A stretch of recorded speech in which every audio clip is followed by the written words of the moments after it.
Good evening, children. Welcome to the session. In the previous sections, we learnt about global and local variables. On that time itself, I told you that functions using library we are going to see on the next video. The same is going to be happen. So, functions using libraries, built-in functions and mathematical functions or the functions we are going to see today. I just explained in the book itself because it is very easy to understand, and these are the functions we are going to use frequently in our programs. That's why I'm explaining in the book itself. Okay, let me first explain the first function ABS. ABS means absolute value. That means absolute value means I'm going to give a negative number means it is going to give a positive value. For example, I'm giving ABS of minus 43 means it is going to give the output as plus 43. Okay, next we are going to have a concept of order, O-R-D. Yes, let me explain this order. This is a Unicode character and it is going to give the ASCII value. What is mean by that ASCII? American Standard Code for Information Interchange. So, order C means I'm going to have a value like C is equal to A and D is equal to A means it's going to give a ASCII value. That means character value. Character value na ASCII value na enna already small a to z லேருந்து capital A to z வரலையும் ஒரு value கொடுத்துருப்பாங்க. System புரிஞ்சுக்கணும் அப்படிங்கிறதுக்காக ஒரு value fix பண்ணியிருப்பாங்க. நம்பர்ஸ்க்குமே அந்த values உண்டு. So on that time இங்கே ஏ ஸ்மால் ஏனா 97, கேபிட்டல் ஏனா 65 அப்படிங்கிறது ASCII value, default ASCII value. So அதுதான் சொல்லும். And next we are having a character. CHR அப்படிங்கிறது வைஸ் வர்ஸா, ஆர்டரோட வைஸ் வர்ஸா. ஆர்டரில் என்ன பண்ணுவேன், நான் ஆல்ஃபபெட் கொடுக்குறேன் அப்படின்னா அதோட ASCII நம்பரை எழுதும். ஆனால் கேரக்டரை வந்து நான் நம்பர் கொடுக்குறேன் அப்படின்னா it gives a ASCII letter. So this is a difference between the order and the character. ஆர்டர்னா என்ன பண்ணும், நான் கொடுக்குற கேரக்டருக்கு என்ன நியூமரிக் ASCII வேல்யூவோ அதை ரிட்டர்ன் பண்ணும். அண்ட் கேரக்டர் அப்படின்னு எடுத்துக்கிட்டிங்கன்னா என்ன நம்பருக்கு நான் என்ன நம்பர் கொடுக்குறேனோ அந்த நம்பருக்கு எனக்கு ஆல்ஃபபெட் வேல்யூஸு இல்லைன்னா அதோட கேரக்டர் வேல்யூஸு எழுதும். ஓகேவா, நல்லா புரிஞ்சுக்கோங்க. Order and character takes only single character, single letter. Single கேரக்டர்னு கூட சொல்ல முடியாது, சிங்கிள் லெட்டர் தான் அக்செப்ட் பண்ணிக்கோ.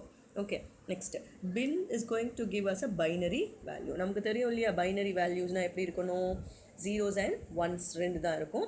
So that is binary value. Next we are having a concept of type. Type அப்படிங்கிறதுல எனக்கு வந்து என்ன மாதிரி இது ஒரு சிங்கிள் ஆப்ஜெக்ட்.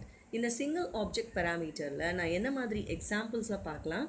இதில் நான் டைப்பை ஸ்பெசிஃபை பண்ணணும்னு எனக்கு அவசியமே கிடையாது. ஏன்னா இதில் இது வரலையும் நம்ம இன்டோ ஃப்ளோட்டோ நம்ம வந்து ஸ்பெசிஃபை பண்ணலை. ஆனால் டைப் ஆஃப் எக்ஸ் அப்படின்னு நான் கொடுத்தேன்னா என்னோடய அவுட்புட் என்னவாக இருக்கும், ஃப்ளோட்டிங் பாயிண்ட், கேரக்டர், பூலியன் அப்படின்னு டிஸ்பிளே ஆகும். So that is a class float, str and string value and boolean. And next id. id அப்படிங்கிறது வந்து என்னென்னா ரெஜிஸ்ட்ரேஷன் ப்ராசஸ். மெமரி அட்ரஸ்னு வச்சுக்கோங்க, ரெஜிஸ்ட்ரேஷன் ப்ராசஸ்னு யோசிக்காதீங்க. மெமரி அட்ரஸ், அந்த மெமரி அட்ரஸை இந்த ஆப்ஜெக்டில் போய்ட்டு ஸ்டோர் பண்ணக்கூடிய வேல்யூ. இது ஒரு டிஃபால்ட் வேல்யூவை சிஸ்டம் போய்ட்டு அட்ரஸில் ஸ்டோர் பண்ணியிருக்காங்க இல்லையா, அந்த இன்ஃபர்மேஷன் தான் கொடுக்கும். அண்ட் மற்றதெல்லாம் நமக்கு தெரியும், minimised value, maximum value and சம்னா கேல்குலேட் பண்ணுறது. Next format. ஃபார்மேட் அப்படிங்கிறதுல எந்த மாதிரி ஃபார்மேட்டில் எனக்கு இன்ஃபர்மேஷன்ஸ் வேணும், பைனரியில் வேணுமா, ஆக்டலில் வேணுமா, இல்லை எனக்கு வந்து ஃபிக்ஸ்டு பாயிண்டில் வேணுமா, எந்த மாதிரி நோட்டேஷன்ஸில் எனக்கு இன்ஃபர்மேஷன்ஸ் டிஸ்பிளே ஆகணும் அப்படிங்கிறது தான் இந்த ஃபார்மேட் சொல்லும். Next we are having a round off. round offனா என்ன சொல்லுவோம், 16.5 அப்படின்னு சொன்னால் 17ன்னு சொல்லுவோம், 16.4 அப்படின்னா 16ன்னு சொல்லுவோம் இல்லையா, அதுதான் round off பண்ணுறது. So that concept is used here also for round off. next we are having a concept of power value. So power value நமக்கு நல்லா தெரியும். பவர் கண்டுபிடிக்கிறதுக்கு என்ன ஃபார்முலா யூஸ் பண்ணுவோம் அப்படிங்கிறது. ஸோ பவர் வேல்யூ கண்டுபிடிக்கிறதுக்கு we are having a concept of power. next we are having a floor. ஃப்ளோர்னா என்ன அர்த்தம், நம்ம ஃப்ளோர்னு எதை சொல்லுவோம், 1 up இல்லையா. So floor means 1 up. அப்போ எனக்கு நம்பரை ரவுண்ட் பண்ணி ஒரு வேல்யூ அப்பில் கொடுப்பேன். ஃபார் எக்ஸாம்பிள் 26.7 வச்சுக்கோங்க. 26.7 அப்படின்னாலும் 27 தான். 23.2நாலும் எனக்கு என்ன வேல்யூ கிடைக்கும்? 24 தான். ஓகேவா? சீல் அப்படின்னு சொன்னால் என்ன அர்த்தம்? நமக்கு சீல்னா ரவுண்ட் ஆஃப் பண்ணும்போது மைனஸ் டிக்ரிமெண்ட் வேல்யூ கொடுக்கணும். 26.7நாலும் எனக்கு என்ன கிடைக்கும்? 27 அண்ட் 26 அதுதான் கிடைக்கும். ஓகேவா? நெக்ஸ்ட்டு சாரி நான் மாற்றி சொல்லிட்டேன்னு நினைக்கிறேன். ஃப்ளோர் அண்ட் சீல ஃப்ளோர் வேல்யூ உங்களுக்கு சேம் வேல்யூ தான் கொடுக்கும் அண்ட் சீல் வேல்யூ தான் எனக்கு நெக்ஸ்ட் வேல்யூவை கொடுக்கும். ஸ்கொயர் ரூட் நமக்கு தெரியும். What is square root? And that's all the numeric functions, built-in functions what we had learned. Next we are having a composition in functions.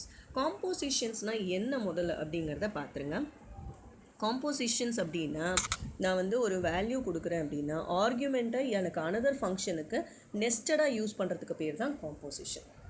ஒரு argument நான் உன்னோட ஃபங்க்ஷனில் யூஸ் பண்ணுறேன், அந்த ஃபங்க்ஷனை நான் இன்னொரு ஆர்குமெண்ட்டில் இன்னொரு ஃபங்க்ஷன்லையும் யூஸ் பண்ணிக்கிறேன் அப்படின்னா தட் இஸ் காம்போசிஷன். அதுக்காக யூஸ் பண்ணுற கீவேர்ட் தான் இவால். ஓகே, இவாலுவேட் அப்படின்னு நான் சொன்னேன்னா அந்த கீவேர்டை நான் யூஸ் பண்ணுறேன் அப்படின்னா இந்த வேல்யூவை நான் அனதர் ஃபங்க்ஷனுக்கும் யூஸ் பண்ணிக்கலாம் அப்படிங்கிறது தான் அதோட meaning. Next, not but the least, and the recursive function.